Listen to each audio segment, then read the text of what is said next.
Kalau ada budget sekitar 6-7 jutaan dan lagi nyari HP yang mereknya Samsung, performanya cakep, kameranya cakep, dan nggak butuh jaringan 5G, gua nggak bakalan ragu untuk merekomendasikan Samsung S20 FE Snapdragon ini.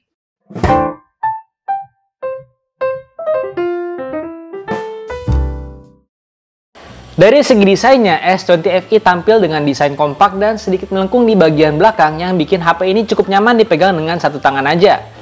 Tapi kan bahannya masih plastik, Bang. Iya, bahannya masih plastik, tapi HP ini masih berasa premium. Plastiknya itu solid dan kekar. Di bagian bawahnya ada mikrofon, port USB Type-C, serta loudspeaker. Di bagian kanannya ada tombol power serta tombol volume. Di bagian atasnya ada mikrofon dan SIM card tray dengan konfigurasi 2 nano SIM card. Di bagian kirinya polos. Di bagian belakangnya ada konfigurasi 3 kamera dengan kamera utama 12 MP dengan OIS dan dual pixel autofocus f1.8.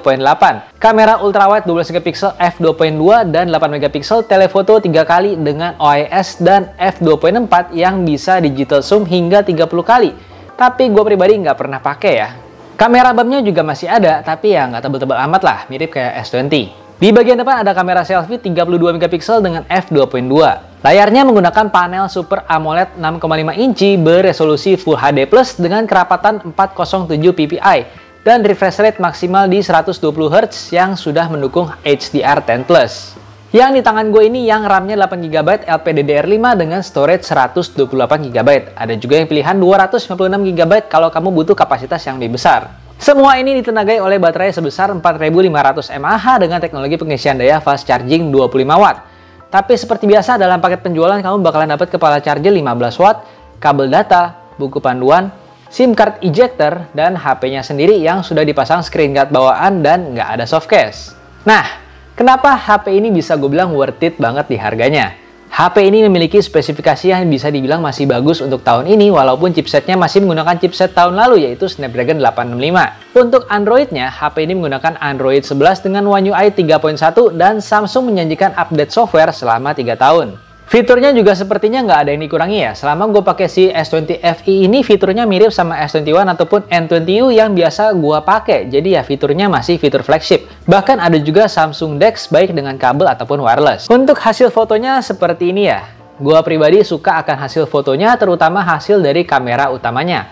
Penggunaan ketika cahaya berkecukupan hasilnya terlihat bagus sesuai dengan ekspektasi gue untuk kamera di HP flagship. Dan hasil fotonya ketika malam hari juga bisa dibilang bagus. Enhancement-nya berasa, tapi nggak lebay-lebay amat. Kemudian untuk videonya seperti ini hasilnya. Ini hasil rekaman dari kamera belakangnya si Samsung Galaxy S20 FE Snapdragon ya. Ini kita bisa ubah-ubah untuk kameranya. Ini di Full HD 30 fps. Dan kira-kira seperti ini hasilnya ya. Bisa dilihat stabilisasinya itu seperti apa. Suara gue terdengar seperti apa juga. Nih, sambil kita bawa lari-lari sedikit ya. Seperti itu kira-kira. Ini hasil rekaman dari S20 FE Snapdragon di UHD 30 fps. Hasilnya seperti ini ya. Kita bisa ganti-ganti kamera, ultra wide dan zoomnya. Dan kita coba bawa lari. Seperti itu ya. Nah, kalau ini di Full HD 30 fps dengan super steady-nya on. Ini bisa kita ubah kameranya dari ultra wide ke wide. Nah, seperti ini ya hasilnya kira-kira. Stabilisasinya juga kayak gini. Gimana? Jadi lebih halus apa enggak? Dan ini kita coba bawa lari. Ya, kira-kira seperti itu hasilnya ya. Kalau ini di Full HD 60 fps S20 FE Snapdragon dan hasilnya kira-kira seperti ini. Di 60 fps ini kita nggak bisa gonta-ganti kameranya ya. Hanya bisa di satu kamera dan yuk kita bawa lari. Kira-kira seperti itu ya. Kalau ini dari kamera belakang S20 FE Snapdragon di UHD 60 fps. Hasilnya kira-kira seperti ini. Yuk kita coba bawa lari.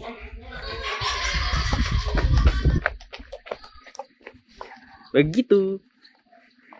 Fiturnya juga lengkap ya, ada mode Pro untuk foto dan mode Pro untuk video. Hanya saja di mode Pro untuk video, pilihan sumber suara yang direkam hanya bisa Omni. Kalau di N20U ada pilihan front dan back juga. Untuk hasil stabilisasinya juga berasa banget seperti di N20U. Jadi ini tuh salah satu faktor yang gue bilang bikin HP ini tuh worth it untuk harganya. Terima kasih buat yang udah nonton sampai sini. Jangan lupa untuk subscribe channel ini, like videonya kalau kamu suka, dislike aja kalau kamu nggak suka, dan share kalau video ini dirasa bermanfaat. Gue pribadi itu bukan gamers, jadi bahasan untuk gamingnya mungkin agak kurang ya. Dan jujur pribadi gue lebih banyak pemakaian ke arah foto, video, dan sosmed. Dan di bagian ini gue puas banget. Kemudian untuk chargingnya gue tuh cukup bingung ya kenapa Samsung nggak ngasih kepala charger yang bisa memaksimalkan input chargingnya. Maksudnya ini kan tuh bisa 25 watt ya, tapi kenapa kasih kepala charger yang 15 watt aja? Jadi kayak nggak maksimal aja. Dan juga untuk speakernya ini masih single speaker di bagian bawah. Untuk waktu pengisian dayanya sendiri, kalau pakai yang 15 watt itu butuh waktu sekitar 1,5 jam untuk ngisi dari 3-100%. Sedangkan kalau pakai 25 watt butuh waktu sekitar 1 jam 10 menit dari 3-100%. Jadi lumayan ya, ada beda waktu sekitar 20 menitan. Lalu, sebenarnya nih, gue cukup bingung ya kenapa Samsung bisa membawa S20 FE versi Exynos dan versi Snapdragon ke Indonesia. Tapi mungkin ini berarti dengan adanya strategi ini, kedepannya Samsung akan membawa dua versi HP baik yang menggunakan chipset Exynos ataupun Snapdragon. Jadi kita bisa memilih versi mana yang bakalan kita beli. Saat video ini gue buat, gue bisa nemu HP ini di marketplace dengan harga sekitar 6,7 jutaan untuk varian 128-nya dan sekitar 7,8 jutaan untuk varian 256-nya. Oke, gue rasa sampai di sini dulu untuk video gue kali ini. Stay safe, stay healthy, dan sampai berjumpa di video berikutnya. Dah.